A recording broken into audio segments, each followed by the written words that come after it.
We hear all the time about esoteric concepts like manifestation, visualization, and law of attraction. We receive all sorts of advices about how to create the life that we want and change the way our brain works. But have you ever wondered what's the science behind law of attraction and power of visualization? Or what happens in our brain when we proactively channel positive thoughts? Tara Swart, neuroscientist and former psychiatric doctor, answers all those questions in her book called The Source. Today you are going to do a fast visual review of the first part of the book, in which Tara Swart explained in details the neuroscience behind our ability to create our future and how can we train our brain to manifest our dreams. I hope this review inspires you to go and take a copy of the book for yourself, because this book is the manual of rebooting your thinking and motivation and held negativity in its track. So, let's jump into it. Law of attraction. Have you ever had one of those days where everything goes brilliantly? Or perhaps you know somebody who is always lucky. They are the person whose friend has a spare ticket for a sold-out concert. They always get a flight upgrade and they are in a happy relationship with a partner who matches them well. All of those lucky moments are simply the law of attraction in action. Think about particularly lucky or good things that have happened to you recently. A work opportunity seems like good fortune, but why not consider it a reflection of your successful performance? A chance meeting with a new partner can feel more like a golden ticket than the result of the conscious effort you've made to be open to meeting people and being in the right place at the right time. Life is not just happening to us, we are creating it with everything that we do. Within the bounds of evidence-based science, Tara Swart, the author of the book, outlines 6 principles that underpin the law of attraction, exploring the brain processes that support them. Various combinations of those 6 principles feature in the popular law of attraction manuals, and you might be surprised by how much scientific truth we can uncover in them. There is nothing mystical or magical about setting your intention. It's just a question of asking yourself, is my life panning out in the way I want it to?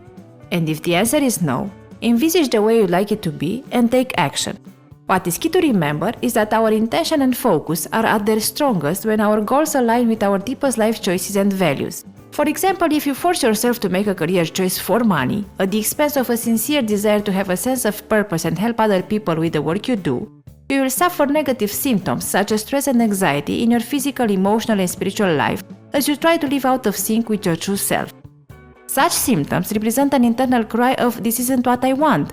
Those internal conflicts impact on our resilience by hampering our immunity. When you are under constant stress, for example, your brain and body are flooded with the stress hormone cortisol, which has a knock-on impact on white blood cells, the first line of defense in our immune system. Let's take each of those 6 principles that underpin the law of attraction in turn and see what modern neuroscience tells us about them. Principle 1. Abundance. In most people's minds, there is a battle going on between 2 perspectives, abundance and lack. Those are like 2 roads that we can choose to walk down, each giving us vastly different experiences of life. Abundance correlates with positive thinking and generosity, with a centered belief that there is enough out there for everyone.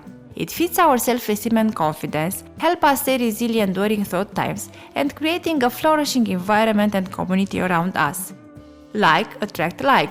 And if you look around you, you will find positive, confident people who are friends, partners, or business partners with similar mindset.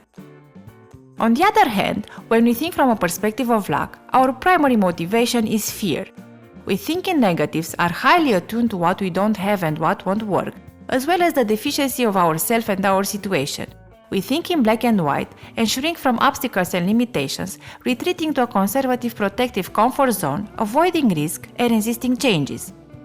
Fear is a powerful emotion and one that occupies a primal part of our brain.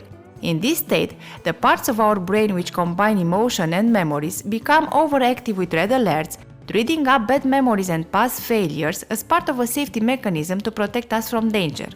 This creates a feedback loop that triggers a response that is tailor-made to help us run away from risk.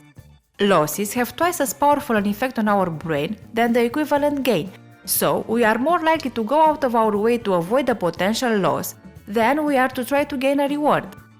Living with a lack mindset gets in the way of positive change. It makes us cling to what we have because we are hyper-aware of what we don't have. We fear losing anything and become intensely risk-averse, and the brain that is overly attuned to threat cannot facilitate flexible and abundant thinking, or engage in full brain-body decision-making. Our mindset will adapt depending on the context. We all swing from one to the other across different areas of our lives, depending on the stressors that might trigger a particular view of a situation. For example, most people's appetite for risk reduces significantly when they are under chronic stress. When working on a big and complex project with long hours before an important deadline, we are unlikely to take advantage of a great opportunity to buy a new home or think this is a good time to get serious about dating. This is natural and to a certain extent a rational response, but when you consider that many of us live in a state of near constant stress, it's easy to see how a lack mindset can take over, leaving us stuck in a rut and unable to progress to the next level. Living with an abundant approach is underpinned by the belief that there is always potential for improvement. Challenge, learning, and difficulty are innately rewarding and are the key to improvement and growth. Intelligence, creativity, and skill can be practiced and improved on. Small failures are reframed as opportunities and part of the journey. A knockback at work teaches us to improve a vital skill, or a romance that fails helps us to understand more clearly what we want in a partner. Abundant mindset is a commitment to fully engage with life, to be active rather than passive, and to firmly turn off our autopilot. What is going on in our brains when we live with an abundant mindset? Teachers and child psychologists have long understood that praising positive behaviors is a better way to improve discipline, encourage hard work, and create positive habits than punishing bad behaviors. This is true in work and relationship too. To a variety degree, we all have the negative habit of picking on what isn't going well due to the risk aversion gearing of our brain being stronger than the reward gearing. A major aspect of abundance is positive thinking. This means focusing on positive rather than dwelling on negative. One of the simplest ways to begin thinking more abundantly is to change the way you consider failure. Failure is an essential element of success. Some of the world's greatest innovations came about in unlikely experimental ways. Everything from Tefal and plastic to the microwave were discovered in failed attempts to create something else entirely. Reassessing our own failures and rebranding them as not yet, it's a good way to start rewriting our own story. Principle 2. Manifestation. It seems incredible to believe that merely directing our energy towards our deepest desire and focusing our attention on this can help us manifest our ideal life. But a strong intention coupled with sufficient action can make those things happen. There are two psychological processes going on in the brain simultaneously that explain why manifestation has real effects. Those processes are selective attention and value tagging. Selective attention is the cognitive process in which the brain attends to a small number of sensory inputs while filtering out what it deems unnecessary distraction. It is the part of the limbic system called the thalamus which manages the brain's selective filtering.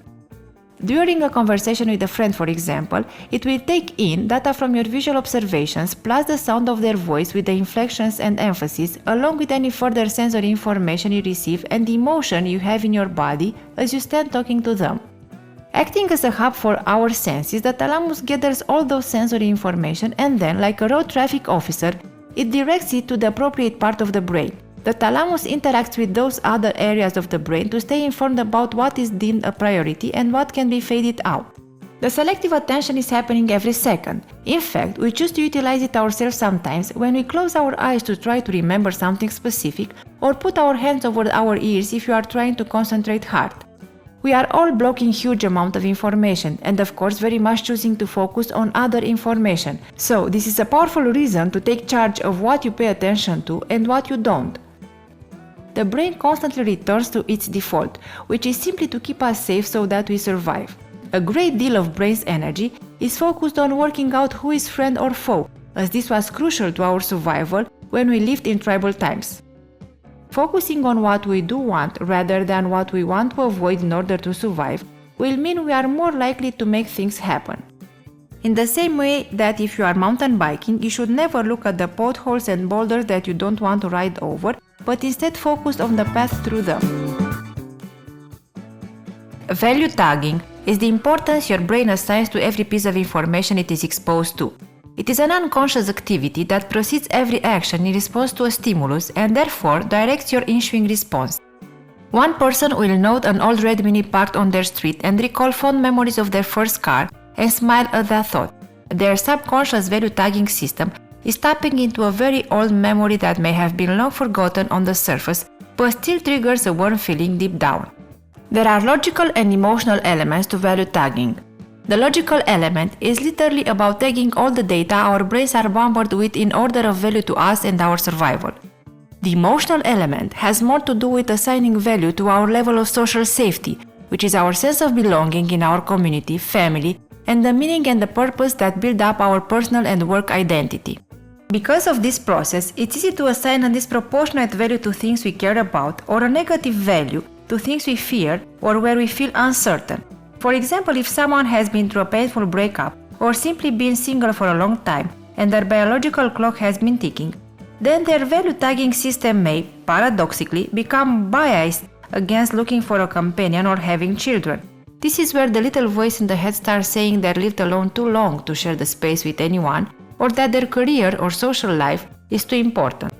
When you do allow your brain to be conscious of and focus on what you want in life, the raised awareness that results will work in your favor to automatically bring opportunities into your life. It's not magic, it's just that you are able to see the possibilities to move forward with your dreams in a way that your brain was hiding from you previously. Principle 3. Magnetic desire. Positive desire, coupled with emotional intensity, attracts real-life events to match. An individual's mindset and determination to achieve their goals dictates what happens to them, whether they take risks, make positive changes, and how they interact with others. A study at UCL found that after a heart attack, optimists were far more likely to take positive lifestyle changes on board. They were more inclined to give up smoking and up their intake of fruits and veg and make changes to their lifestyle than the pessimists. As a result, the optimist's risk of suffering a second heart attack dropped significantly. Pessimists were twice as likely to experience a second severe heart attack in the 4 years after their first. Merely seeing the opportunity to change the future and being positive about the potential outcome had a huge impact on the optimist's future. It's a fact that both expected and unexpected things are going to happen to us, and it's how we respond to them that matters. Positive desire is the mentality that we can make good things happen, and is the emotional intensity of that desire that drives it towards a tangible outcome. Intense emotion gives us renewed energy and confidence to carry out new actions that turn the positive desire into reality. Principle 4. Patience. Despite the pure intent and focus on what it is we want to achieve, sometimes we either give up too soon or get anxious and desperate for the process to work. Things like changing your attitude and becoming more confident, trusting and open to try new things may take time. As you build those new neural pathways, there seems to be a point where it feels like nothing changes for a while. Then, suddenly, things fall into place and everything becomes more effortless. A lot of effort and resources goes into connecting neurons and building new pathways in the brain. Progress seems slow, and then there is a watershed moment. After that, the process and the impact of it gathers pace. This is because there is a critical mass effect for new healthy behaviors, but once you get there, it feels effortless. Any onboarding of new skill takes targeted effort and repetition. The feeling that you finally got it and turned a new habit into second nature is a sign your brain pathways have reached a critical mass. Principle 5. Harmony. The principle of harmony teaches us that we need a balance between our mind and body and acknowledge that they are connected. There are two major systems that we can use to gain access to our deepest intrinsic wisdom and personal power: listening to messages from our body, interception, and paying attention to what our gut instinct is telling us, intuition. Principle 6. Universal connection. This is the idea that we are all connected. The desire to foster alliances and act in a compassionate and collaborative way with other people and the world is a powerful motivator in neuroscientific terms because it activates the brain's empathy pathways. Attachment emotions, such as love and trust, trigger the release of neurochemicals oxytocin and dopamine, which contributes to the feeling of bonding and pleasure as part of the brain's reward system. Countless studies shows that having a strong sense of meaning and purpose correlates with life satisfaction. This principle is as much about the way the world impacts on you as it is about your impact on the world. Our need for social connection is primal. The people around us form our tribe. It is crucial to remember that the quality of those connections has a huge influence on our thinking, mood, and behavior.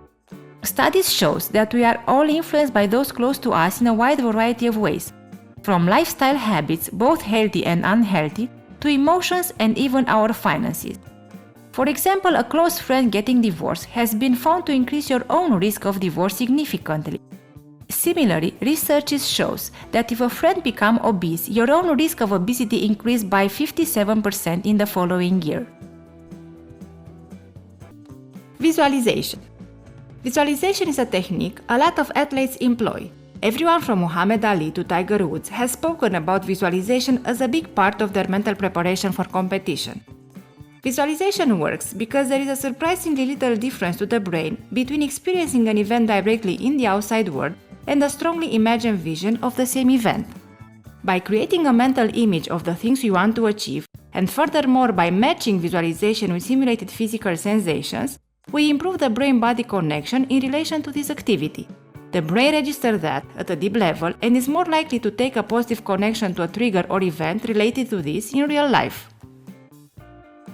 Visualizing in order to tackle a particular event is also hugely effective because it reverses the paradigm that any new scenario, person, or place tends to be treated by the brain as a potential threat. Think of a high-stake meeting like a job interview or a blind date. We are bound to be nervous, as our brain reacts to anything we do not recognize as familiar or that takes us out of our comfort zone. Staying vigilant to look out for potential danger is the brain's preferred state in the face of anything new or any changes. This is something we are all vulnerable to, particularly at times of stress, as our adrenal glands continue to release increasing levels of the stress hormone cortisol that is detrimental to our health, and more importantly in this case, it biases our decision-making to avoid risk. When we visualize a particular event or situation in advance, we essentially trick our brain into thinking that it is already familiar with the event or challenge that we are visualizing, so it becomes less mistrustful, moving towards the abundant mindset that allows us to take considered risk and seize opportunities. Visualization is tied to two particular capabilities of the brain: abstraction and sensory integration.